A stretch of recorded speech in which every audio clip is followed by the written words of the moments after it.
بینەرانی بەرنامەی بەدەداچوون سڵاوتان لەبێت. لەگەڵ زۆربوونی گرفتە سیاسی و ئابووری کۆمەڵایەتیەکان لە هەرێمی کوردستاندا ڕووداوەکانی خۆکوشتنیش ڕۆژ بە ڕۆژ بە زیادبووندان. لەم بەرنامەیەدا بەدەداچوون دەکەین بۆ هۆکارانەی کەوا دەکەن مرۆڤەکان کۆتایی بە ژیانی خۆیان بێنن. دەپرسین چی بکرێت بۆ ئەوەی ئومێدێک بۆ مرۆڤەکان بگەڕێتەوە و بیر لە خۆکوشتن نەکەنەوە. لە ڕوانگەی ئاینی پیرۆزی ئیسلامەوە چۆن مامەڵە لەگەڵ ئەو کەسانەدا دەکرێت کە کۆتایی بە ژیانی خۆیان دێنن. ئەرکی دەستگاکانی ڕاگەیاندن چییە لە ناشرینکردنی ئەم دیاردەیە لە هەرێمی کوردستاندا؟ ئەمانە چەند بابەتێکی دیکەی تایبەت بە ڕووداوەکانی خۆکوشتن لە هەرێمی کوردستان دەخەینە چوارچێوەی بەرنامەی بەدەداچوونەوە تا کۆتایی لەگەڵماندا بمێننەوە.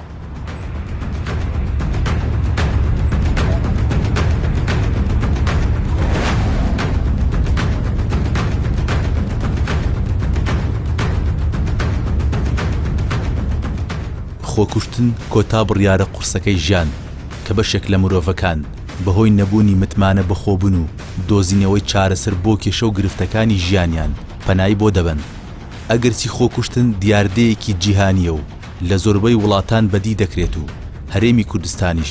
بەهۆی زۆری گرفتە سیاسی و ئابووری و کۆمەڵایەتیەکانەوە بەدەرنیە لە ڕووداوەکانی خۆکوشتن و ڕۆژانە گوێبیستی چیرۆکی تراژیدی و ناخەژێنی ڕووداوەکانی خۆکوشتن دەبین.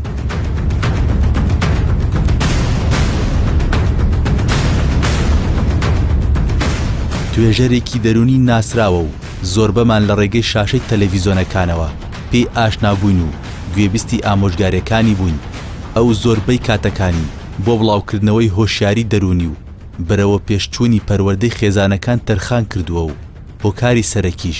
لە زۆربوونی ڕووداوەکانی خۆکوشتن لە هەرێمی کوردستاندا بۆ نەبوونی پەروەردەیەکی تەندروستی خێزانی لای تاکەکان دەگێڕێتەوە. خۆکوشتن دیاردەیەکی دەرونی هەمەلایەنەیە، واتە کۆمەڵێک هۆکار کار لێکەکەن ئەم دیاردەیە دروستەکەن. چکە زۆر زەحمەتە ئینسان بە ئاسانی یا لە ئەنجامی یەک هۆکارەوە پەنا بۆ خۆکوشتنی خۆی و کۆتایی هێنان بە ژیانی خۆی بێنێ. تەبەن کاڵین هۆکارەکان زۆر هەندێکیان دەرونین، هەندێکیان کۆمەڵایەتین، هەندێکیان سیاسین، هەندێکیان ئابوورین، هەموو ئەمان هەندێکیان جەستەین. هەندێک کەسانێکەیە تووشی نەخۆشیەکی بەردەوام وەکو سەرەتان وەکو نەخۆشیێکی مزمینە هیچ دروستکایە لە ژیانە نابینێ بەردەوام دەرزی و حەپ و ئازار. هەندێک حاڵەت ئەمە وای لێکان بگاتەوە کە کۆتایی بە ژیانی خۆی بێنێ. بەڵام هۆکارە دەرونیەکان چییە؟ بۆ نمونە هەندێکیان نەخۆشی دەرونی، ینی دەرکەوتووە هەندێک نەخۆشی دەرونی بە تایبەتی خەمۆکیە، بە تایبەتی شیزۆفرینیا، وا لەو کاساکە پرۆسە عەقلەکانی تێک بچێ بگاتە خاڵێک کە مردن خۆشترە لەمانەوەی لەم ژیانەیە. ینی ئەمەندە ژیانی زەحمەتە بێ، ئەمەندە ژیانی ئاڵۆزە بێ کە کۆتایی بە ژیانی خۆیانێ. مەسەن نەخۆشیە دەرونیەکان، گرێ دەرونیەکان، بیرکردنەوەی مەنتەقی هەڵە. پێشەوەی بگاتە ئەم قۆناغی کە کۆتایی بە ژیانی خۆی بێنێت، ئەم نەخۆشیە دەرونیانە چارەسەریان هەیە؟ تەبەن، بەڵام چییە تۆ خۆشتەکان کەڵەکە ئەبن. ینی جاری وا هەیە باوکێک زلێ لە مناڵەکەی ئەیە یا مەسەن مامۆستای زلێ لە قوتابی خوێندکارێکیڵن بەهۆی ئەوە خۆی کشتووە، خۆی ئەمە یەکلایە کاتەوە. بەڵام پێش ئەوە کۆمەڵێک خەم و خەفەت و ترس و قەلق و دڵە ڕاوچێ و ناحەقی کۆبۆتەوە تاوەکو ئەم زلێ یاخود ئەم بیرکردنەوەیە یاخود ئەم خەفەتەی تەقینەوە یەکلایە کاتەوەە. ینی پێشەوەی ئەم کەسە باڵی نەخۆشی دەرونی ماوەیەکی زۆر تەحملی کردووە لەوانەیە چارەسەری وەرگتوێ. لەگەڵ نەخۆشی دەرونیە کە شاوتێکچوونی پرۆسە دەرونیەکان هاتووە کێشەی ئابووریش هاتۆتە سەر، کێشەی سیاسیش هاتۆتە سەر، کێشەی کۆمەڵایەتیش هاتۆتە سەر. ینی ئەم کەسە گەشتوتە قەناعەتێک کە کۆتایی بە ژیانی خۆی بێنە، هیچ دروستکایە نابینە لە کاتێکامە بۆ چوونێکی هەڵەیە. چونکە لە کوداواری خۆمان جاری وایڵێ خوا دەرگایەکە گرێت دەرگاکاتەوە. طبعا ئینجامە بەپی کەسێتیەکان، طبعا یەکێک کەسێتێکی دەرون دروستی هەبێت، ڕابردوویەکی باشی هەبوو بێ، پەروەردەیەکی دروست کرابێ، ئیمان و قەناعەتی هەبێت. ئیمان مەسەلەوە نیە بەس موسڵمان بێ، حتا مەسیحی بێ، حتا یەهودی بێ، حتا گاپەرز بێ، مانگاپەرز بێ، هندۆز بێ، کاکەی بێ، ناحی ڕوحی بەتاڵ نەبێ. ئەمانە وای لێکا مەناعەت هەیە کات و بیر لە خۆکوشتن نکاتەوە، بەدوای ڕێگەیەکی ترا بگرێت. چونکە خۆکوشتن بە تێڕوانینی هەموو زاناکان ئەو پەڕی هەرەسێنان و بێهیواییە و ئەو پەڕی ئیفلاسیە. ینی نابێ ئینسان لە هەر هۆکارێکە بێ. چونکە مەسەن هەندێک کەس دەڵێ بێکاریە، باش هەزاران کەسمانەی بێکارن بۆ خۆی ناکوژە لەبەری هۆکارە دەرونیەکەی لەگەڵانێ. لە هەمان کاتە هەندێک گەڵێن هۆکاری کۆمەڵایەتیە، بەڵام سەدان کەسەی کێشەی کۆمەڵایەتیان هەیە بەڵام خۆی ناکوژێت. هەندێک تری کێشەی ئابوووریە هزار کەسی کێشەی ئابوووری خۆی ناکوژە بەڵام ئەمە کێشە ئابوووریەکە و کێشە کۆمەڵایەتی کیشنا کۆبووەتەوە شخصێتی زعیفیش هەیە تحملی ناکە قەناعەتیشینە لە لایانی ڕۆحیە و بۆشاییەکە ئەمانە هەمووی کۆبوونەوە کەم کەسە کۆتایی بە ژیانی خۆی بێنێ بەڵێ دکتۆر ئەگەر تێبینی کردبێ لەم ماوەی ڕابردوودا کۆمەڵە ئاڵاتی خۆکوشتن لە هەرێمی کوردستاندا ڕوویداوە بەشێک لە میدیاکانیش تا ڕادەیەک جۆرێک لە ڕازاندنەوەیان بەم دیاردەوە کردووە ئەمە تا چەند خەتەریاتی هەیە لە داهاتوودا گەریش لێسەر نەکرێت طبعاً هۆکاری من زۆر جار لە زۆر بۆنەوە مناسبە باسیەوەمان کردووە کە زۆر جار ڕاگەیاندنەکان بەرپرسانە مامەڵان لەگەڵ دیاردە نەکردووە جاری وای ئەوەنگە بە شان و باڵی ئەم کەسەیە هەڵەیە و عەتفی خەڵک ڕائکێشێ وا باسیەکە وەکو پاڵەوانی لە قەڵەمیە لە کاتێکا تۆ ئەبێ وا باسیگەی کامە نەحەقیقی بەرامبەر خودی خۆی کردووە کامە چۆنەڵی هەرسی هێناوە نابێ بە بۆی ئەم حاڵەتە بێ بە پند و عیبرەتی قسەی لەسەر پێی خەڵکانی تر پەنا بە خۆکوشتن نەبن اینجا هەندێک کەسێ خۆی دەرونی نەخۆشە هیلاکە ماندووە ئەگەر تۆ ئەمەی بۆ باسەکەیت و بەم شێوەی ڕازێنی تۆ لەوانێڵێ بامیش خۆم کوژم سبێنێ بم بە پاڵەوان بە نەزەری ڕاگەاندەکە ئەم کەسانی خۆیان نەکوژن تۆ بێ وای پیشان بی کە کەسانێکن بەڕاستی زڵمیان لە خۆیان کردووە زڵمیان لە خێزانەکانیان کردووە چارەسەر خۆکوشتن نییە ئەمە ڕاکردنە لە کێشەکان خۆ نەگونجاندن لەگەڵ کێشەکان کەسانێکەیە سەد ئەوڵێ و مشکلیان هەیە بەڵام خۆیان ناکوژن بەڵام هەندێک جار هەیە حتا کە عیلاقی بە خۆشەویستیەوە بێ علاقی بە شەرەفەوە هەبێ علاقی بە ئەخلاقەوە هەبێ جاری وایە کەسەکە لە مجتەمەع ترسێت و ئەڵێ من پێ بەرگەی تیروتوانج و قسە و قسەڵۆکی خەڵک ناگرم لە کاتێکا من بۆ خۆمەژێ کە خێزانەکەم شتێکی نەتیجی کرد بێ من چۆن بە ناپاکی ئەو خۆم ژیان بە کۆتایی خۆم ژیانی مێنە چکە لە ناحی دینیشەوە کەسەی خۆی بکوژەگەر ئیماندار بێ هەتا لە جەهەنەم ئازودێ لە ناحی ئینسانیشەوە ئینسانە مەنگە گەورەیە هیچ کەسێ مافیەوەی نییە خودی خۆی لە ناوبەرێ بەڵام ئەمانی کە زیاتر خۆیان نەکوژن یەکێک لە هۆکارەکان کەسێتی لاوازیانە یعنی کاڵم کەسێتی لاواز بیرکردنەوەی هەڵەیانە خاصن زۆربەی ئەوانی بە مناڵی نازدار بەخێوەکردن ئیهمال کراون دوو تربێتن کەسێکی لاوازیان هەیە ئەوانی هەر لە مناڵی و گرەی دەرونیان هەیە تەحملیان کردو سەبریان کردو کۆبەتەوە لە پڕ لە حاڵەتێکی ئاوا ئەیتەقێنێتەوە ئەجنا هیچ کەسێک نییە لە خۆی کوژێ پلانی بۆ دانێ بە چ شێوازی خۆی کوژێ چی بەکاربێنێ چی بەکارنێنێ ینی پێشتر بە کۆمەڵی پرۆسی عقلیان بەڵام بیرکردنەوەی غەڵەتە بیرکردنەوەیکی نامنتەقیە تێگەیشتێکی هەڵەی لەو ژیانە بەڵێ دکتۆر دەمەوێت لە مەجارەی ماوە ئیسفادە زیاتر لێ بکەین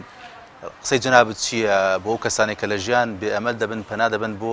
کۆتایی هێنان بە ژیانی خۆیان ئایا کێشەکان هەرچەند گەورە بن قابلی ئەوە ئینسان خۆی لەسەر بکوژێت والله هینجاوە کەوێتەوە ئێمە زۆر من حتا لە بەرنامەکەی خۆشمان بۆ هەرباسی مناڵەکەم کەسێتی ئینسان لە 5 ساڵی یەکەمەداندێ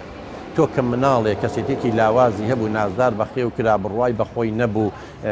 کێشە و گرفتی دەرونی هەبوو کێشە و گرفتەکانی بۆ چارەسەر نەکرا هاوکاری نەکرا کێشەی ئابووری هەبوو کێشەکانی بۆ حل نەکرا حکوومەت کەم تەرخەم بوو لایەنە پەیوەندەکان کەم تەرخەم بوو کەسانی ئێوەکو دەروونناسی ئێمە ڕاگەن کەم تەرخەم بوو ئەمە کۆ بێتەوە کەڵەکا بن پێویستی بە هاوکارێکی کوچی دوای قاچی تاوا نەبێت یا لەبێ لە گەچی بگری یا دارشەقێکی بیتەوە کەسێکە بێ هاوکاری بکە بەڵام زۆر کەسەیە کەسێتێکی لاوازی هەیە کێشە و گیرگرفتێکی زۆری هەیە زۆر جار پێشەوە هاوارەکات هانا بۆ خەڵکە بە نیشانەکانی دەرەکەوێ خۆ پێشەوەی کەسێ خۆی بکوژێ دڵتەنگە بێ بێزارە بێ باسی خۆکوشتنەکە باسی مردنەکە ژیان لەم ژیانە خۆشترە زۆر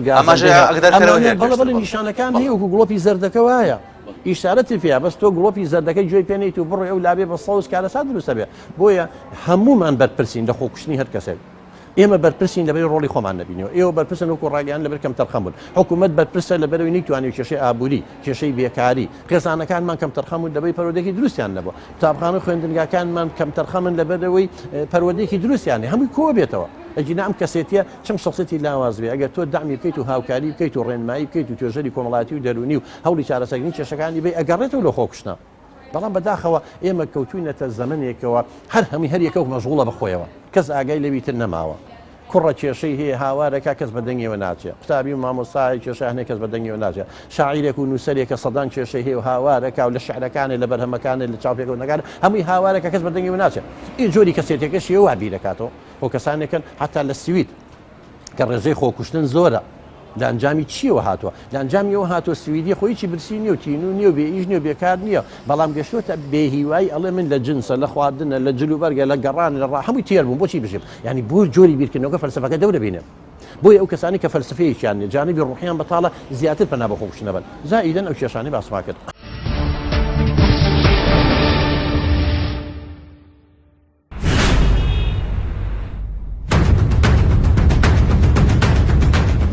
دەچینە ناو بەڕێوبەرایەتی پۆلیسی پارێزگای سلێمانی دەمانەوێت لەسەر زمانی وتەبێژی پۆلیسی ئەو پارێزگایە ئامارەکانی خۆکوشتن بزانین و وەڵامی هۆکارەکانی پشت ڕووداوەکانی خۆکوشتن لە پەراوێزی لێکۆڵینەوەی دەستگا پەیوەندیدارەکانەوە وەربگرینەوە. خۆکوشتنەکان لە کەسێکەوە بۆ کەسی تر جیاوازە. ئێستێمە هەندێک کێشەی کۆمەڵایەتیمانەی و لێکترازانی خێزانەکانمان هەیە کەسەکان پەنابن بۆ خۆکوشتن، جا ژنەکە بێ یا پیاوەکە بێ کۆتایی بە ژیانی خۆیانێن. هەندێکیان بەهۆی درێژ نەخۆشی درێژخایەنەکانەوە، یعنی بێزار بۆ لە جەستەی خۆی ئەوەمە عیلاجی وەرگرتووە، یا هەندێکیان پارەی ئەوەی نییە کە بچێ عیلاجەکە بکڕ یا بەردەوام خواردنی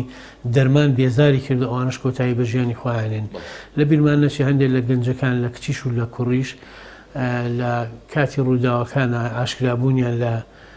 ڕووداوەکانە کە زیاتری لە فەیسبوک دەرەچێت، ئەوانش هەندێکیان کۆتایی بە ژیانی خۆیانێن. هەندێکی لە گەنجەکان هەروەک پێوتی لە کوڕ و لە کچیش لە کاتی نهێنانی نمرە یا مانەوە لە قوتابخانە پەنا بنەبەر خۆکوشتنی ژۆرەکان خۆتان ئەزان هەندێک پەناباتە بەرچەکە لە ماڵەکە هەیە، هەندێک تریان خۆیان هەڵەواسن، هەندێک دەرمانەخوا، زۆرێکی لە ژنەکان لەو حاڵەتانی کە بەسەریان نایێت خۆیان سووتی. بەڵێ بە دیاریکراوی دەمەوێت لێ دەپرسم لە ماوەی ئەم دەمانگەی ئەم ساڵاگە 2009 پەڕیوە چەند حاڵەتی خۆکوشتن هەبووە لە ئێمە ساڵی 2010 66 حاڵەتی خۆکوشتنی نێرومێمان هەبوو. بەزەمە هەندێک ئاماری هەڵەبجەشی لەسەر کە ئێستا هەڵەبجە بۆ خۆی پارێزگایەکە. لەم نۆمانگەی کە ئێستا ئێمەیان 28 حاڵەتی خۆکوشتنمان هەبووە لە ژن و لە پیاو. بەڵام ئەمە ڕێژەیەکی بەرز نییە بۆ خۆی ئێمە گەر ڕێژەکە ئەگەر دە کەسیش بێ بەرزە بۆ ئەوەی کە تۆ خۆکوشتن کارەساتە. بەڵام ئەگەر لە چاو ئامارەکانی وڵاتانی تر و شارەکانی تاسیرکەی هێشتا ئەمە هەر حاڵەتە و نەبوو بەدیار. بەڵێ جۆری خۆکوشتنەکان بە دیاریکراوی بە چەک بووە بە زۆرینەی حاڵەتەکان بە چەکە بەداخەوە، چونکە چەکەکان لە ماڵەکان هەیە ڕێژەی لە ساعت 40 ئەو خۆکوشتنانە بە پەت خۆیان هەڵەواسن، ئەوانیتی زۆرینەی بە چەکەوە پێمتی ئافرەتەکانی شەندێکیان بە خۆ سووتان کۆتایی بە ژیانی خۆیان. بەڵێ بوونی چەک لە ماڵەکاندا تا چەند ئەرکی ئەوەی قورس کردو یاخود تا چەند بۆتەوە کارێک بۆ کۆتایی هێنان بە ژیانی مرۆڤەکان. هەر چەک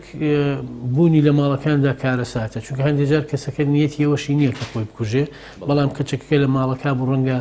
دوو گەنجیاری پێ بکەن یا بیانوێ دەستکاری بکەن بە جۆرێک کۆتایی بە ژیانی کەسێکێت. بەڵێ کاک سەرگەوتێبین کرد بێت لەم جۆرە کەیسانەدا بەشێکی زۆری میدیاکان جۆرێک لە ڕەوازدانیان بەم دیاردەیەداوە جۆری ڕازاندنەوە بۆ ئاڵتەکانی خۆکوشتن دەکەن. هەندێک جاریش پێش ڕووداوەکانی ئێوە پێش لێکۆڵینەوە ئێوە چۆن دەڵێوەکو جۆرێک لە ڕێکۆڕینەوە بۆ خەڵک بڵاو دەکەنەوە و هەندێک چاوەشەکاری تدا ئێوە قسەتان چیە لەسەر ئەم جۆرە؟ بەڕاستی لە هەردوو بارەکەیەوە من نتوان بڵێمەوانە تاوانبارن، چ لە ڕووی قانونیەوە چ لە ڕووی دەرونی کە سوکاری ئەو کەسەی کە کارەساتەکەی لێ قەوماوە. تۆ بێ کە وتەیەکە دوێت یا شتێکت دابەزان پشتڕاستکردنەوەی لایەنی پەیوەندیداری تایە. بۆ نمونە ئەگەر لێدوانی قسەیە بکەی لەسەر تەندروستی ئەبێ دکتۆرێک دواتر قسەت بۆ کا بڵێم حاڵەتە وایە. تۆ کە باسی کوشتنی کەسێکی پێشتە پژڕاستکردنەوەی پۆلیس پێوێ کەسێک قسەت بۆ بکە هەر نەبێت سەوتێکت هەبێ کە پۆلیس پژڕاستی کردو ئەو کاتە تۆ توانیدا ئەو شتە دابەزێنی. ڕەنگە داواکاری گشتی لەسەر حاڵاتیان لە داهاتوە هەچ کەسێ پێش دەستگاکانی حکوومەت بکەوێت نەک پۆلیس، تەنانەت ئاسایش تەندروستی هەر شوێنێ بێ ئەگەر پەیجێگە ئەکاونتی یا تەلەڤیزیۆنی و کات پێشێلکاری ئەو بابەتانم کە ڕەنگە داواکاری گشتی نووسراوی لەسەر بکە و داوای جوڵاندنی یاسا بکار دژیان. بەڵێ ئەم جۆرە بابەتە ڕاگەیاندنانە یاخود لە دوان ڕۆژنەوانانە ئەرکی ئەوەیان قورستر نەکردووە لە دیاریکردنی کێشەکاندا. مەبەست ئەرگ نییە، مەبەست شێواندنی لێکۆڵینەوەیە، چاواشەکردنی خەڵکە بەڕاستی. تو ئەبێ سەبرکەی تا پۆلیس قسەیەکەکە. ئەگەر ڕەخنەیەک پێشنیارێک زانیاریەکە هەیە ئەتوانی بیدەی بە پۆلیس دەسەروی کە تۆ شتێکت دیوە، بەڵام ئەوە چێتە قاڵبی چاواشەکردن و تێگانی لێکۆڵینەوە بەڕاستی. بەڵێ چی بکرێت بۆ ئەوەی کەسێک بەر لەوەی کۆتایی بە ژیانی خۆی بێن ئێمە توانین ڕێگری لێ بکەین بەڕای جەنابەت؟ بەڕاستی بۆ هەر دۆسیەک و فەرقی هەیە. ئێستا تۆ ئەگەر کەسێک نەخۆشیی درێژخایەنیە بێ لایەنی پەیوەندیدار هەوڵی بۆ بات، وەزارەتی تەندروستی ئیشی بۆ بکات، بیریشتان نەچێ مامۆساعینەکان دەوری چاکیانێ لە حاڵەتەکانی خۆکوشتنە. ئەگەر ڕۆژانی هێنی لەسەر بینبەرەکان 2-3 دقە لەسەر حاڵەتەکانی خۆکوشتن بۆ خەڵکی شیکەنەوە چ تاوانێکە کە لە دینی ئیسلامی پیرۆزیشە نەهی لێکراوە کە خەڵک خۆی بکوژێ لەم لاشەوە بۆ کەس و کارەکەشی بە کێشە بووە ئەوانش دەوری خۆیان هەیە گەر بتوانن قسەی لەسەرکردنەوە قسەشیان کردومە مەساینەکان ڕێگای تریشەیە بەڕاستی بۆ چارەسەرکردنی هەندێک کێشە خەڵک پەنابەرێتە بەر توێژەری کۆمەڵایەتی یا وەزارەتی کاروباری کۆمەڵایەتی ئیش لەسەر و حاڵتانە بکات چکە بەڕاستی ئەوە ئیشی پۆلیس نییە یعنی تۆ بڵێ من نایڵم خۆی بکوژێ ئەو کەسە لە شێوەی دیوارێکە چوار دیوارە کۆتایی بە ژیانی خۆیانێت ڕەنگە تەسیری چواردەوەرەکە قسەکردنی خەڵکانی پسپۆر چارەسەری و چێشە بەڵام زۆر جار لەوانەیە هەبوونی کێشەیەک لای خێزانێکدا پێشتر درکی پێ بکرێت ئامادەکاری بۆ بکرێت حاڵەتە ئەگەر ئێوە ئاگادار بکەنەوە لەوان هەندێک وەسیلەی خۆکوشتنی ئەو بتوانن من لە هەموو حاڵەتەکان محکەمەی کە توێژەری کۆمەڵایەتی بۆ دانێ سەرپەرشتیەکە یا ئەوە تا دکتۆر پسپۆڕی تایبەتێ لەو بوارەکە ئەینێنە لای عیلاجی بۆ بکە ئەو حاڵەتانەمان کردو بەڵام ئەوەی تێربەگشتی تۆ بتوێ خەڵک تێگەینی لەوەی کە دیاردەی خۆکوشتن چەند خێزەون ئەبێ هەمومان بەشدار بین. بەڵێ قسەی جەناب چییە لە کۆتاییدا بۆم حاڵەتە لە هەرێمی کوردستان؟ ئەتا ئێستا حاڵەتە هەر حاڵەتە نەبوو بەوەی کە ترسناک بێت چونکە حاڵەتەکان کەمن بەڕاستی زۆرێکیش لەوانە کە پەیوەندی بە ئێمەوەکەن کێشانی ئێمە ڕێنماییمان کردوون ڕەنگە بڵێم لە چاو ساڵی پارە باشتر بێت چونکە ئێمە ساڵی پار لە مانگی نوێ ئامارەکە زۆرتر بووە لەوەی کە ئێستا لە مانگی نوێین 28 حاڵەتە. بەڵە ساڵی پار چەند بووە ئامار؟ 66 کەس لە هەژدا خۆیان کوشت. ئەم ساڵ چەندە تا ئێستا تا مانگی نوێ 28 کەسە.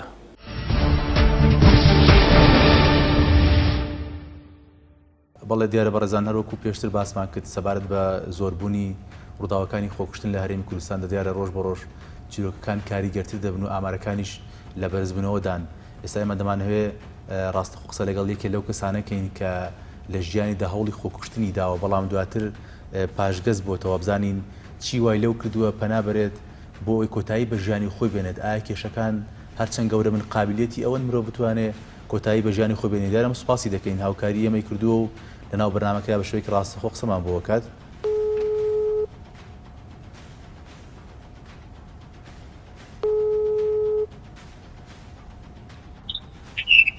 ئەلو خاتون سڵاو لەبێت.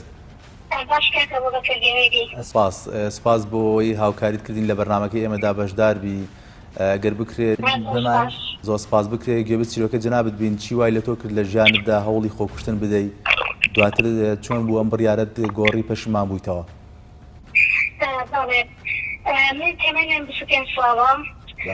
لقوا مالو كيف مشكلة هبو إذا مالو أنا زعتين آدم قرين كان تنايا وترى بشأن قلت طبعا كسك إشكال قرين جت ندريها ولا ضالوا قالوا بدوي خوش يصير هذا قالت تلقوا كل دافع يجي مبو ما ويت يجي معنا أبو وكو هاوي فيسبوك ناس شو معنا كتيكوا بابا مدو دافع يجي كقول أبو خوش يصير جاي أوا كتير جدا خوش يصير برو كشكشي زوجر باش دياربو بلام دايوي كخوش ما يسداوي يعني نشيء اللي كردن بومنات اوين عليك بومنات دسي كباروشا كردن فرطا زوجر باش بو بلام دايوي دسي كباروشا كردن ايوت اگر يعني ترمبونا نيري ياخد نيك دار ولا كوم دا من خونو كجن خوننا كجن بلد وتي اگر بومنا نيري اوامني انا كان بلو كمو هروشي ليدم لقبو جام خون خوكي كوكا خوكي كاسوس باوشي وانا ديني بو إتر بوي ويك لما ويك ما ذكرم كلمة مالي تيسكم بدي ويك بدينم كوت مدايوا دايوا هو يوم ذاك خون بكشن بلام لوري أو شيء لك أبو حاوليك ما قدري كذا ما ويا لي كذا مشان تيجي تقول يلا كذا يلا شغل مجد بكشن لقوا كذا كيف كيخون تيجي عندن بلام دايوا للآن أقيد كلام كإيش قايم باشترزاني لبكرة كذا قصير كذا هالشيء عندك يعني أجر وصلني شنيريك ولا رشكت نكتني نيريك أو تشي كشو مشكلة تكينو لذا في تكين كفكرة كترفاو وفينا نمشي يخو مواد ولا مكتانة كم كاتك تشي كشيك بنقولي كشيك بنوام كرجز بيد لخو كشتلك أنا ولا بدوي هم كويجي هم كشيك تعرفيني بله خاتون دمي ولا برسم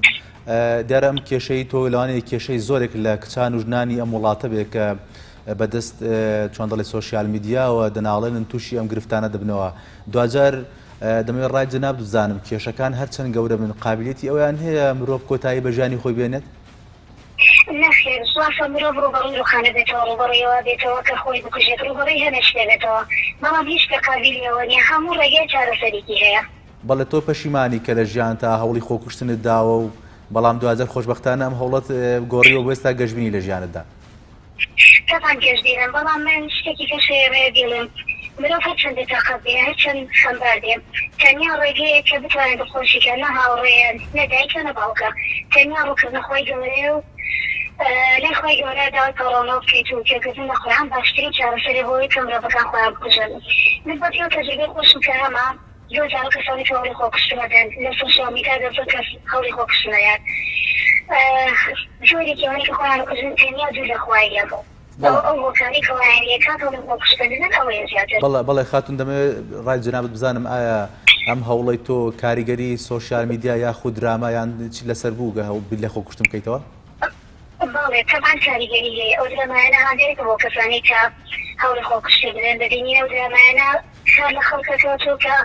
هەندێک بۆ کێڵێت تۆش ئەو کارە بکە. بەڵێ قسەی جەنابەت چییە بۆ کۆتاییدا بۆ کەسانی کە لە ژیاندا بێزارن و کێشەیەکیان هەیە ئەوەندەی بیر لە چارەسەری خۆکوشتن دەکەنەوە لە چارەسەر بیر لە چارەسەر کێشەکە ناکەنەوە دەتوێت چیان پێ بڵێیت؟ من ئەڵێم ئەوەی بیر لە چارەسەرەکەنەوە ئەوەی بیر لە خۆکوشتنەوەکەکەنەوە بیر لە چارەسەرکەکەنەوە ڕزگارانە دەبێت هەر کێشەیەکە ڕوبەڕوویانە بێتەوە لە ژیاندا. بەڵێ زۆر سپاس خاتون بۆ هاوکاریت لە بەرنامەکەماندا. سپاس بۆتەش سپاس بۆ بەرنامەکەیەوەش.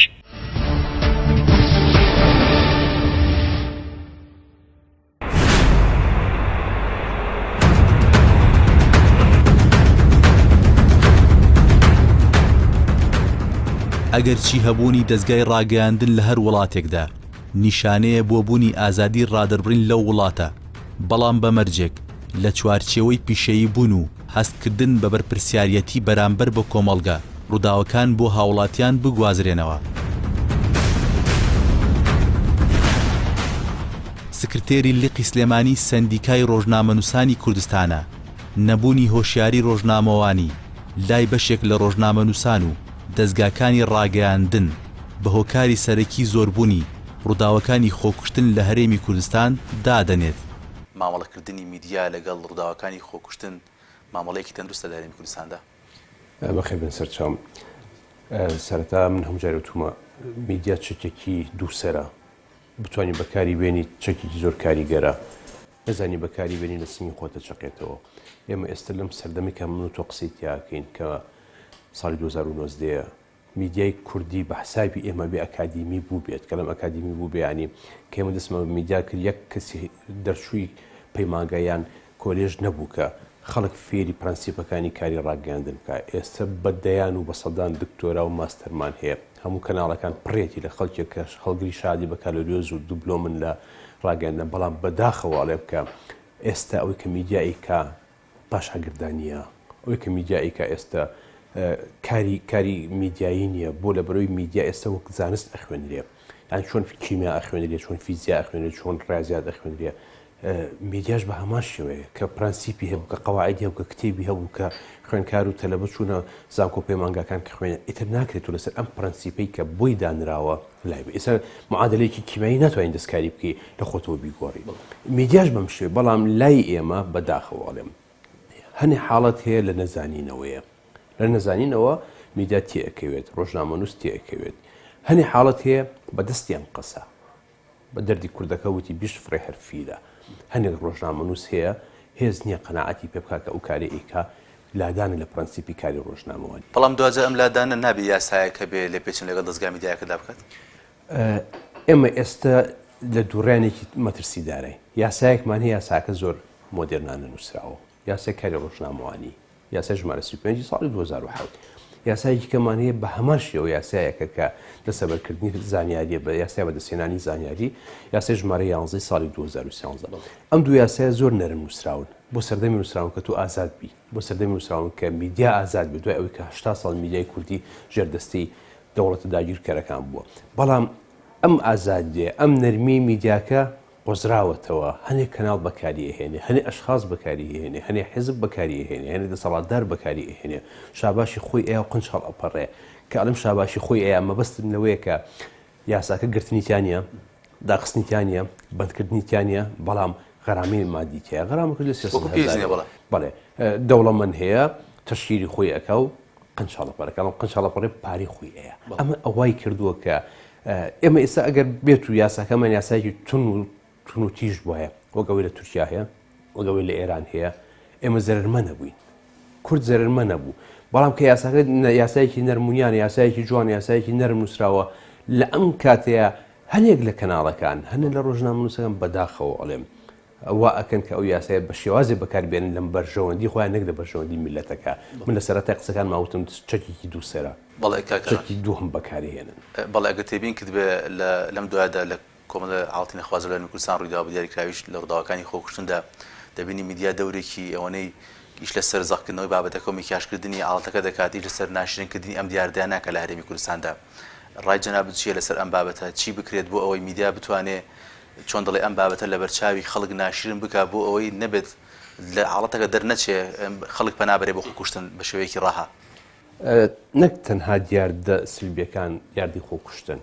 هەموو دیاردەکان میدیا ئێستا گەشتونێتە قۆناغێک أخفش عالمي عربي كتابي ناينات تحسين القبيح وتقبيح الحسن يعني ناشرين كردني جوانيا كان وجوان كردني ناشرين كان أما استعمل لا إما أجزره أواهي أجنا خوكشتنا هر خوكشتنا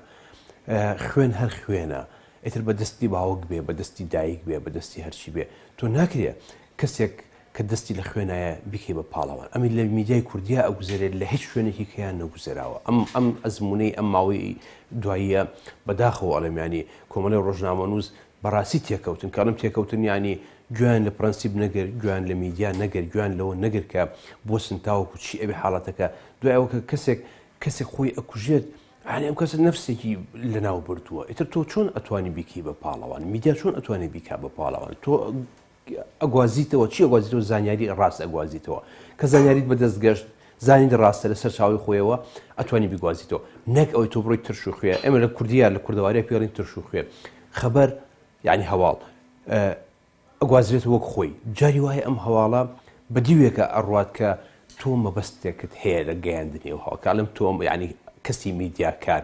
بۆ لەبەری لە پرەنسیپی خۆی لایە و جاری واش هەیە هەواڵێکی زۆر جوان هەیە تەنها ئەوەی کە پێدرێت تەپسی ینی ئەو نەپشوکی ئەەکەیتەوە ئەو نەپشوکی ئەەکەیتەوە کە وەرگر نەکرد چێژی لێ نابینێ هەر تااقەتی نێبی خوێنێتەوە بەڵام جاری واشەیە ڕووداوێک ڕوئە لە شوێنەکە جەریمە ئەبێت تاوان ئەبێت لە هەمووی لەوەتی مرۆڤ هەیە لە خێزانی یەکەمی مرۆڤایەتیەوە لە باپیرە گەورەمانەوە تاوان و خوێن ڕشتن هەیە بەڵام تو بۆ تاوان جوان بکە لە میدیا کە تۆ تاوان جوان کرد لە میدیاکەت ناشرین نەبێ کە میدیاکەت ناشرین بوو وەرگرەکەت لێت ئەتۆرێ کە وەرگرەکەت لێت تۆرە گوێرە تۆ ناگرێ ئەڕای گوێرە سکای نیوز ئەگرێ گوێرە BBC ئەگرێت کەواتە ئێستا ئێمە 1250 کەناڵکار ئەکات لە هەرێمی کوردستانە تەنها لە باشووری کوردستان ئەمە ڕژێکی زۆر نییە بۆ هەرێمی کوردستان زۆرە بەڵام وەرە کار لەسەر فیدبای ئەم کەناڵە بزانە چەند کاریگەری لە لای تاکی کورد بەجێهێشتووە چەند تاکی کوردی ڕۆشنبیر کردو نە تاکی کوردی قەلەق کردووە تووشی دڵڕاوکی کردووە تووشی ترسی کردووە و مناڵی تووشی حاڵەتێک کردووە کە بەڕاستی لە خێزانە لە پڕ ینی تۆ دەست لەسەر دڵتەکە بەرنامەیەک دانیشتووە لە پڕ قسەیەک نێتە پێشەوە لە قتەیەک پیشان نەدرێ پێش سەعات 11 کە لە هەموو دنیا بە پرەنسیپەکان بەم شێوازە بەڵێ مەبەستمە بوو ئەم پرسیار لە جناب بکەم ئەمەش بە شتێکی باش و دروست کرد لە هەرێمی کوردستاندا دەبینی هەندێک درامە پەخش دەکرێت لەناو کەوانەیەکان و ساوەسەری 8 ساڵ کەسی لە کاژمێر شەشی ئێوارەیە لە حوتی ئێوارە هەشتی ئێوارێک دراماکە پەخش دەکرێت ئەمە چ کاریگەریەکی هەیە بۆ سەر ڕووداوە نەرێنەکان لە کۆمەڵگادا من سەرەتا وتم میدیا ئێستا وەک زانست ئەخوێنرێ لە میدیا پرەنسیپێک دانراوە سعی 11 شەو دانراوە بۆ ئەو با تا 11 شەو دانراوە بۆ بابەتی خێزانی بۆ بابەتێک کە مەترسی لەسەر زمان بەکارهێنان لەقتەی ڕوود قسەکردن سیاست خوێن ڕشتن ئەمانە نابێت پێش سعی 11 هەبێ بۆ لەبری لە وا دانراوە یعنی لە دنیاوە دانراوە بەڵام لای ئێمە لە حوتی ئێوارە وەکتۆڵی بەرنامەیە پەخشەکرێت ئەم ئەڵلقەیە 100 جنێوی ناوبازاری تا بەکار هاتووە زۆر کەس داوای کرد داواکاری گشتی داوای کردووە خەڵک داوای کردو کەمپین ئەکرێ ئەو مسلسلانە ئەو زنجیرانە ئەگەر سوودی نیە نابێت عرض کرێت ئەگەر سوودی نییە بۆ پەخش ئەکرێت لەبەرەوەی کە تۆ لایکی خۆت زیاکی لەبەرەوەی کە تۆ بینەری خۆت زیاکی بەڵام سەر ئەساسەوەی کە کەڵچەری نەتەوەیەک بێنی بیکەی بەژێر پێوە ینی نازانم من ئەوەی کە من لێرە و لەوێ ئەی بینم ئەمانە بۆ پەخشکردنی میلەتی ئێمە دەست نایە و خۆشببختانە هەنێک لە کەناڵەکان بە تەنگ داواکانەوە هاتوون ئەم زنجیرانە پەخش ناکەن. ئێستا هەنێک کەناڵ نەبێ لێرە و لەوێکە ئەو کەناڵانە بەداخەوە ئەڵێم شەڕی میدیایان پێ ئەەکەن کەم شەڕی میدیا ئەم زنجیرانە لە هەندێک کەناڵە پەخشەکرێت بۆ ئەوەی سێری کەناڵە جادەکان نەکرێت بۆ ئەوی خەڵک سێری ئەو کەناڵان نەکا کە فیدباگی ڕاستەقینە لای خوێنەری خۆی و لای بینەری خۆی و لای وەرگری خۆی دروستەکە. ئەجینا ئەڵلقەیەکی تورکی ئەهێنیت 300 ئەڵلقە باسی خێزانێکەکە هەم بەدڕەوشتی هەم زمانی ناشرین هەم هەنێک ڕفتار هەیە ئێمە چونێتە تورکیامان بینی و تورکیاوان نییە بە هیچ شێوە تورکیاوان نییە. ئەو وڵاتانی کە ئەم شتانی تاپەخشەکرێ ئەمە بازرگانی پێوەکەن بە هەندێک دیکۆری جوان بە هەندێک حاڵ بەڵام ئەگەتون کۆمەلگەی ئێمە بەلاڕێیا بەرێ زۆر ئاساییە چونکە لە هەندێک وڵات هەیە پەخش ناکرێت ناڵن پەخشکرێ. ئێمە شەریمی کوردستان ئێستا خۆشببختانە ئەڵێ بکە زۆر لە کەناڵەکان ئەو زنجیرانی کە سوودی نیە ئەو زنجیرانی کە بابەتی زمانێکی ناشرینی تیا بەکارێ ئەو زنجیرانی کە با بڵین مناڵ بەرەو خوێن ڕشتن و بەرەو کوشتن و بەرەو ئینحراف و بەرەولادان و بەرەولادانی زمان بەرەولادانی ئەخلاق بەرەولادانی ئەو پرەنسیپە کۆمەڵایەتانی کە لە کۆمەڵا هەیە. وابزانم ئێستا 3 یا 4 کەناڵی کوردی هەیە لە سەتەلایتەکانی باشوورەوەی کە سەر بە باشووری کوردستانە ئەم زنجیرانە پەخشەکەن و من دڵنیام دوای ئەم هەڵمەتی بایکۆتە و دوای ئەم لەشکرکێشی تورکیا بۆ سەر پارچەیەکی کوردستان ئەگەر کاری میدیا و میدیاکار بن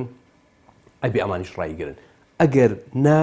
ئەو بازرگانیە تۆ ڕووی بازرگانیەکە خەڵک تلیاک بازرگانی بە تلیاکەوەکە بازرگانی بە چەکەوەکە بازرگانی بە گۆشتی سپیەوەکە ئەکری ئەوانش وەک ئەو شێوازی بیرکەن و بەڵام بەداخەوە لەم کە میدیای کوردی دوای 80 ساڵ ژێردەستەی ئێمە لە ساڵی 92 تا ئێستا بە دوای دەرچەیەکە ئەگەڕین بە دوای دەرگایەکە ئەگەڕین کە بمانگەێنێتە کەناری ئارام بمانگەێنێتە شوێنێک کە خێزان بتوانێت سێری کەناڵێک بکات خێزان بتوانێت گوێ لە کەناڵێ بگرێت ترسی نەبێت لە پڕ کەسێک بێتە سەر شاشە و قسە بکە ئەم قسەکردانە ئەم فلتەرانە هەموو کەناڵێک لە دنیاە ڕایۆشکاری کۆمەڵناسی هەیە ڕایۆشکاری دەروونناسی هەیە ڕایۆشکاری سیاسی هەیە ڕایۆشکاری زمانی هەیە کە ئەڵم زمان هەم لە ڕووی ڕێزمانی و هەم لە ڕووی ڕەوشتی زمانەکەەوە ڕۆشتی زمان بۆ سعات ئەوە نەبێ ئەم زمانە بەکاربێ بۆ سعات ئەوە نەبێ ئەم زمانە بەکاربێ بەڵام بەداخەوە من ئەم لە ماوەی پێشوە هەنی لە ڕۆژنامە نووسەکانی خۆمانم بینی کە لە پلەی باڵایە بوونیانی زمانێکیان بەکارهێنا کە نەبووە بەکاری بێنە کە تۆ ڕۆژنامە نووسەکەت کە قەدوەی مشتەماکە تۆ ڕابری ئەوان ڕابەرایەتی کۆمەڵێک خەڵک ئەکەن کە ئەو زمانەکەی بەم شێوەیە بێت بێگومان ماڵێکی خوارد 18 ساڵی بە زمانێکی خراپ. بەڵێ کاکەوان دوجار هەوڵەکانی ئێوە وەکو سەتەری ڕۆژنامە نووسان وەکو ئەوەندەی لینک لەگەڵانە پەیوەنددارەکان هەبێت لەم بابەتەدا بۆ ئەوەی میدیا بێتەوە سەر ڕێگە ڕاستەکەی خۆی بە پرسیارانە مامەڵە لەگەڵ چۆن دەڵێ کێشە کۆمەڵایەتیەکان سیاسی و ئەوڕێکاندا بکات پێویستە چی بکرێت بۆ ئەوەی میدیای کوردی ڕاست بکرێتەوە؟ ئێمە خۆشبەختانە خاوەنی دوو یاسای زۆر باشی میدیا لە لای ئێمە زۆر باش هاتوۆتە پێشەوە یاسای ژمارە 35 و یاسای ژمارە 11 ئەم دوو یاسایە ئەگەر تەنها جێبەجێکردنی یاساکان لە میدیای کوردیە بەسە بۆ ئەوەی کە میدیا بەرەو پێشەوە بڕە کە میدیا لادەر نەبێ کە میدیا با بڵێن نەبێ بە مەترسی بۆ سەر ئەمنی قومی نەبێ بە مەترسی بۆ سەر ئاینی کۆمەڵگە نەبێ بە مەترسی بۆ سەر زمانی کۆمەڵگە نەبێ بە مەترسی بۆ سەر جلوبەری کۆمەڵگە ئەمە بۆ لەبەری هەموو شتێک لە یاساکانی ئێمە بە جوانی هاتووە یاساکانی ئێمە زۆر بە وردی هەموو شتی تیا باس کراوە بەڵام کە کەناڵێک لە یاسا لا ئەیە ئەمە لێرە کێ ئەبێت مەسەلەن با بڵین بێ بەڕەقیب بەسەریەوە لای ئێمە شتێک نییە ناوی هۆشیاری وەرگر بێت تاکی کورد وەرگرە لە ماڵ و دانیشەکە کەناڵێکە بینێ حاڵەتێکی هەیە لادەرێکە یا لادانێکی زمان ئەکە لادانێکی ئەخلاقەکە مەفروزە ئەو هاوڵاتیە سکاڵا تۆمارکە لەکوێ لای داواکاری گشتی مافی هەموو کەسێکی لایە ئەو کاتە سندیکا ڕۆژنامە نووسان بەپێ ئەو پرەنسیپ و پێ ئەو خەبیرانە و شارەزانی کە دادگا داوای ئەکا کێشەکە چارەسەرەکری ئەگەر لادان بێت ئەبێ سزا بدرێت جارێک دوجار ئەتوانێت تەنانەت بە پێی یاسای ئەو یاسانی کە بەرکارن لە هەرێمی کوردستانە داواکاری گشتی بۆی هەیە سزای کەناڵەکان بە بۆ لەبەروی مافی خەڵک پێشێلەکە ئەم کەناڵانە.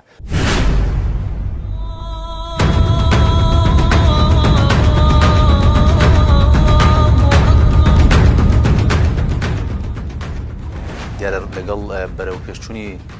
تەکنەلۆژیا و زۆربوونی کێشە سیاسی و ئابرووی کۆمەڵایەتەکان گۆڕانکاری لە ڕووداوەکانی خۆکوشتنیشدا کرێن جار ئەوەنە تراژدیا دەبن مرۆڤ بە بیستنیان تووشی شۆک دەبێت دیارە سەبارەت بەم بابەتەوە ئێستا زۆر بەڕێز مامۆستا محەممەد چیمەنی زانای ئاینیمان لەگەڵ دەمانەوێت لە ڕوانگەی ئاینی پیرۆزی ئیسلامەوە بزانین خۆکوشتن چ تاوانێکی گەورەیە ئەو کەسانی کە هەڵەستن بەنجامدانی ئەم جۆرە تاوانە لە دنیای کەیە سزایەکان بۆ دیاریکراوە مامۆستا وڵای پرسیارەکانی ئێمە دەداتەوە. مامۆستاکان سپاس بۆ ئامادەبوونت. سپاس بۆ بەڕێستان. بەڕێز مامۆستاکان ئەگەر لەوە دەست پێکەین مامۆستا خۆکوشتن لە ڕوانگەی ئاینی ئیسلامەوە چۆن باس کراوە؟ بەڵێ هەڵوەتە لە ڕوانگەی ئاینی پیرۆزی ئیسلامەوە دیاردەی خۆکوشتن یەکێکە لە ئەو تاوانە گەورانەی کە بە کۆدەنگی زانایان هەر کەسێک ئەو کارە ئەنجام داد گوناهێکی گەورەی ئەنجام داوە و خاوەنەکەی مستحقی سزای خۆی پەروەردگارە بێ و یەکێکە لەو گوناهانەی کە پێوتیە گوناهی کەبیرە واتە گوناهی هەرە گەورەکان. ئەگەر بچینە خزمەت قورئانی پیرۆز تەماشاکەین هەم لە قورئانی پیرۆز هەم لە فەرمایشتەکانی پێغەمبەری خوادا صلی الله علیه و سلم ئەم کارە قەدەغە کراوە و هەڕەشەی گەورە لە ئەو کەسانە کراوە کە بەم کارە هەڵەسن و ئەم کارە ئەنجامەدەن. خۆی پەروەردگار لە قورئانی پیرۆزا فەرمێ ولا تقتلوا انفسكم ان الله كان بكم رحيما واتە خۆتان مەکوژن خۆی پەروەردگار بە بەزەیە بەرامبەر بە ئێوە واتە لە بەرامبەر ئەو گرفتە و ئەو ناڕەحەتی و ئەو ناخۆشیانی کە لە ژیاندا دێتە ڕێتان خۆی پەروەردگار دەروی خێری هەیە خۆی گەورە دەرگاتان بڕوا واڵاکە لە کێشە و ناڕەحەتی و گرفتەکانە دێت بەهاناتانەوە پەنا بۆ خۆکوشتن نەبن. چەندین ئاەت هەیە کە باس لەوە کە قەدەغە لە ئینسانەکە کە خۆی بکوژێت چونکە ژیان مڵکی خۆی پەروەردگارە ئەو نەفسە ئێمە ئەمانەتە ئێمە خاوەنی نەفسی خۆمانی پێتوانین ئێمە جۆرێک لە تەغەڵ و تەداخولکردنە لە ئیشی خۆی گەورە بەڵێ ئێمە نەفسی ئێمە ئەمانەتە خۆمان خاوەنی نەفسی خۆمان نییە واتە ئینسان سنووری ئازادیەکان ناگاتە ئەوەی کە ئینسان خۆی ئەو ئەمانەتەی کە خۆی پەروەردگار پێی بەخشیوە خۆی لە خۆی بسێنێتەوە واتە سەبەب بێ بۆ لە ناوچوونی نەفسی خۆی یان لە فەرمودەی پێغەمبەری خوادا صلی الله علیه و سلم دوای ئەوەی کە ڕێکاری زۆر دانراوە بۆی کە ئینسان چۆن خۆشبەخت بژی چۆن ئارام بژی چۆن بەختەوەر بژی چۆن دڵ و دەروون و ژیانی نەگاتە حاڵەتێک کە ئەوەنە تەنگ و ناڕەحەت پەنا بۆ خۆکوشتن بەرێ لەگەڵ ئەم هەموو چارەسارانەیە لە دوایەوە هەر کەسێک پەنا بۆ ئەو کارە بەرێ پێغەمبەری خوا فەرمێ صلی الله علیه و سلم من قتل نفسه بشيء عذب به في الآخرة هەر کەسێک بە هەر شتێک بە هەر ئامرازێک بە هەر کەرەستەیەک خۆی بکوژێ لە پاشە ڕۆژدا بەو کەرەسە سزا ئەدرێت لە ناو دۆزەخە پەناگی مەخوای پەروەردگار بۆیە فەرمودەکانی پێغەمبەری خوا صلی الله علیه و سلم ئاماژە بۆ ئەوەکەن کە ئەو کەسەی خۆی بکوژێ بە بێگومان مستحقی ئاگری جەهەنەمە بێ مەگەر ڕەحم و بەزەی خۆی پەروەردگار و لە ناو ئاگریشا زۆر ئەمێنێتەوە حتا حەدیثەکان باسیەوەکەن کە فەرمێ خالیدن فیها یعنی المکث الطویل ماوەیەکی زۆر لە ناو دۆزەخە بە هەمان ئەو کەرەستەی کە خۆی کوشتووە ئایا خۆی دەرمان خوارد کردووە ئایا لە شاخێکەوە خۆی بەرەوداواتە خوارەوە لە بینایەکە خۆی بەرەوداواتە خوارە خۆی کوشتووە بە هەر شتێک بە هەر ئالەتێک بە هەر کەرەسەیە خۆی کوشتی بێ بەوە جارێکی تر لە ناو دۆزەخا سزا دێت. مامۆستا مەبەستمە لێت پرسم جیاوازی خۆکوشتن لە نێوان کەسێکی موسڵمان و کەسێکی غیرە موسڵماندا هەمان سزایان هەیە لە دنیای کە کاتێک لە پێچینیان لەگەڵەکرێت؟ بێگومان ئێمە وەکو موسڵمان ئەبێ تەوەکول و متمانە و ئیعتیمادمان بەخوای پەروەردگار زیاتر بێ. ئەگەر خەڵکانێکی بێباوەڕ پاداشتێک وەرنەگرن لە بەرامبەر ئەو ناڕەحەتی و نەهامەتی و ناخۆشیانی کە دێ بەسەریانە ئێمە وەکو موسڵمان پاداش لەسەری وەرەگرین. خوای تەعالا فەرمێ ئین تەکونوا تەئلەمون فإنهم يألمون كما تألمون وترجون من الله ما لا يرجون. ئەگەر ئێوە ئازارە چێژن بێ باوەڕەکانیش ئازارە چێژن ئەگەر ئێوە ناڕەحەتی و ناخۆشی لە ژیانە ئەبینن ئەوانیش ئەیبینن بەڵام ئێوە ئومێدێکتانێ خوا پاداشتان بداتەوە. ئێمە وەکو موسڵمان لە کۆمەلگایەکی موسڵمانە ئەبێ باوەڕمان بەوە هەبێ کە دنیا دنیای تاقیکردنەوەیە دنیا دنیای هەڵسەنگاندنە. خوا فەرمێ لەقەد خەلەقنا الئینسان فی کەبد ژیانی ئینسان بریتێ لە چەرمەسەری و ناڕەحەتی و ئێمە ڕێبوارین لەم ژیانەیە نابێ هیچ هۆکارێک هیچ ناڕەحەتیەک هیچ دڵتەنگیەک وا لە کەسێکی موسڵمان بکە پەنا بۆ خۆکوشتن و لە ناو بردن. بەڵێ مامۆستا ئاینی پیرۆزی ئیسلام چۆن ڕێگری لەم دیاردەیە دەکات؟ ئاینی ئیسلام جارێ پێمانەڵێ لە حەقیقەتی دنیا تێبگەن دنیا ئەوە نییە کە ئینسان خۆی ئاوا خۆی بۆ سەغڵەت بکە خۆی بۆ تێک بدا ئێمە دنیا والی تێگەیشتون کەمە ئێمە ڕێبوارین ئینسان کە لە حەقیقەتی دنیا تێگەیشت لە بەرامبەر موسیبەتەکانە ئەتوانێدان بگرێ بە خۆیە خۆڕاگرترە بێ. ئەمجا ئێمە وەکو موسڵمان باوەڕمان وایە کە هەر ناخۆشی و هەر گرفت و هەر ناڕەحەتێک کە دێتە ڕێمان هەڵبەتە ئەو کەسانەی کە خۆیانە کوژن حتمما بەوەنەی ناڕەحەتی و ناخۆشی و بێتاقەتێکە کە لە ڕوبەڕووی ئەبنەوە لە دنیاە ئێمە هەمووی بە پاداش بۆمانە نووسرێ. لە حەدیث هاتووە فەرمێ هەر شتێک ڕوبەڕووی ئینسانێکی موسڵمانە بێتەوە ئەگەر دڕکێکیش بچێ بە پێەیە خوا بە پاداش بۆ نووسێتەوە. من تەماشاکەم دنیا ئەوە نییە لای خوای پەروەردگار قیمەتی باڵەمێشولەیەکی نییە. ئێمە ژیانێکی ئەبەدی لە پێشمانە باشە ئەمە کەی خۆ دەربازکردنە لە کێشەکان تۆ لە کێشەیە خۆ دەربازەکەی خۆتە خەیتە ناو کێشێکی زۆر قوڵتر و گەورەترەوە کە ئەم دنیا هەچی چۆنێ بێ ئەڕات و ئەبڕێت و کۆتایی پێدێ و هەمیشە ئینسان لە سەغڵەتی و ناڕەحەتی نییە بەڵام ژیانی ئەو دنیا ئەبەدیە و هەمیشەی و هەتاییە بۆیە بەڕاستی ئێمە ئەڵێن دنیا کاتیە لەزەت و خۆشیەکانی کاتیە هەچی ناڕەحەتی و ناخۆشیە بە ئەجر و پاداش خی گەورە بۆمان نووسێ ئەمجا خی تەعالا پێغەمبەری خوا صلی الله علیه و سلم تەشجیعی کردوین هەڵی ناوین بۆی کە دەهەن بگرین بە خۆمانە ئاراممان هەبێ ئەوە لاوازی ئەو کەسانەیە کە پەنا بۆ خۆ کوشتنە بەرن ئینسانی مسلمان هەبێ بەهێز بێ چەسپا و دامەزرا بێ لە بەرامبەر ناڕەحەتی و ناخۆشی مامەستا ئەو کەس و دەستگا و لایەنانەی کە لە پشت هاندانی خۆکوشتنی کەسێکەوەن سزای ئەوان چییە؟ بێگومان هەر کەسێک هۆکار بێ دەستبارگر بێ یارمەتی دەربێ یا تەشجیع بک بۆ ئەم جۆرە کارانە هەر کەسێک بۆی ئەو تەشجیع و دەستبارگری و هاوکاری و چۆنەڵی هەڵنانەی ئەوان خۆی بکوژێ بەشدارە بێ لەو کوشتنە بەشدارە بێت لەو نەهامەتیە کە دەی بەسەر کۆمەلگا و بەسەر خانەوادەکانە ئەو کەسەی کە خۆی ئەکوژێ لە چەند ڕوویەکەوە بەڕاستی تاوانبارە لە ڕوویەکەوە کە سیقە و متمانەی بە وعد و بەڵێنی خوانیە کە خوا لە دوای ناخۆشیەکان خۆشی ئێنێ ئەمجا تەعدا کاتە سەر نەفسی خۆی تەعدایە و ماڵوێرانی و نەهامەتی بۆ کەس و کارەکەیشی بەجێ ئێڵێ ئەو کەسەی خۆی ئەکوژێ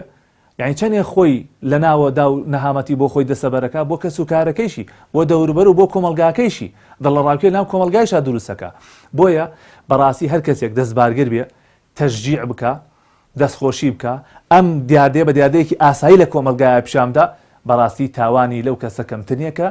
خۆی لە ناوە باو خۆی کوشت بەڵێ قورتترین سزا بۆ کەسی خۆکوشتیە مامۆستا لە دینی ئیسلام دۆزەخ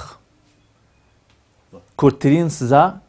کە حەدیثەکان ئاماژەی پێەکەن ئەفەرمی هەر کەسێک خۆی بکوژێ بە هەر شتێک خوای پەروەردگار لە ناو دۆزەخە بە هەمان شت خۆی کوژێتەوە یعنی بۆ نمونە ئەگەر کەسێک لە شاخێک خۆی فرێدا بێتە خوارەوە لە بینایەک خۆی فرێدا بێتە خوارەوە لە قیامەتە زیندوو ئەکرێتەوە جارێکی تر لە شاخێکە خۆی فرێداتە خوارە و لە ناوەچێ جارێکی تر ڕۆحەکرێتەوە بەبەرێ و جارێکی تر هەتاکو ئەو کاتێک کە حەق و حیساب دەست پێکە ئەو کاتێش خوای پەروەردگار محاسبەی لەسەرەکە عەبدەکەم بۆچی خۆت کوشت بۆ چەند دینارێکی دنیا بۆ خۆشی و ئاسوودەی و ئارامیە کە دەست ناکە و کە ئەزانی لە چیا دەستەکەوێ من ئەمەوێ ئەو پەیامەش بڵێم بەڕاستی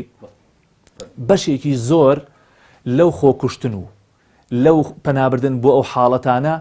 بەڕاستی لە نەبوونی ئارامی و ئۆقرەیی و ئاسوودەیی دڵ و دەروون دێت ئەو ئاسوودەی و ئارامی و ئۆقرەیەش بەڕاستی لە پەیڕەوکردنی ئیسلام و لە جێبەجێکردنی فەرمانەکانی خوا و لە باوشکردن بەو دینیا دەسەکەوێ خوای تەعالا فەرمێ ئەلا بذیکری الله تطمئن القلوب بەیادی خوا دڵەکان ئارامە بێ ئەمجا فەرمێ ومن أعرض عن ذكري فإن له معيشة ضنكا هەر کەسێ پشت لەو ئاینە بکە پشت لەو دینە بکە پشت لەو پەیامەی خوای پەروەردگار بکە خوا فەرمێ ژیانێکی تەنگ و ناڕەحەت و پڕچەرمەسەری بۆ ئەو کەسە دەسەبەرە بێ لە دنیاە با پارەی هەبێ با ماڵ و کۆشک و تەلاری هەبێ با شخصیەت و ناو و کەسایەتی هەبێ بەڵام دواتر دڵی ئارام و ئاسوودە و پڕبەختەوەری نییە بەختەوەری ڕاستەقینە ئارامی ڕاستەقینە بەڕاستی لە ئیمان و لە کردەوەی چاکە دەستەکەی وەکو خوای تەعالا فەرمێ من عمل صالحا من ذكر أو أنثى وهو مؤمن فلنحيينه حياة طيبة هەر کەسی ئیمانی بەخوا هەبێ متمانەی بەخوا هەبێ بە بەڵێن وعدەکانی خوا هەبێ دواتر کار و کردەوەی چاک بکە خوای تەعالا فەرمی ئێمە ژیانێکی خۆش و خۆشگوزەران و پڕبەختەوەری و ئاسوودەیی پێشکەشەکەین ئەو کەسە بەڵام مامۆستا پەیامی کۆتایی تۆ چییە بۆ کەسانێک کە لە ژیان بێ ئومێد بوون و کەڵکەڵەی خۆکوشتن لە مێشکیاندا هەیە زۆر بە کورتی سپاس دەکەم وەڵام من ئەڵێم ژیان چۆن بی لەگەڵێ ئاو هایە بۆی پێ بکەنی بۆت پێ ئەکەنێ ژیان بە ئومێدەوە خۆشە هەمومان بە ئومێدەوە ئەژین ئەگەر ئەمانەوێ ژیانمان پڕ بێ لە ئاسوودەی و کامەرانی وەرن با باوشکەنە دینە وەرن باوشکن بە یادی خوای پەروەردگارە وەرن لە حەقیقەتی ئیمان تێبگەن دڵەکانتان پڕێ بێ لە ئاسوودەی و ئارامی بەو کەسانە ئەڵێم کە ئەو کارەکەن ئەوە حەل نییە ئەوە چارەسەر نییە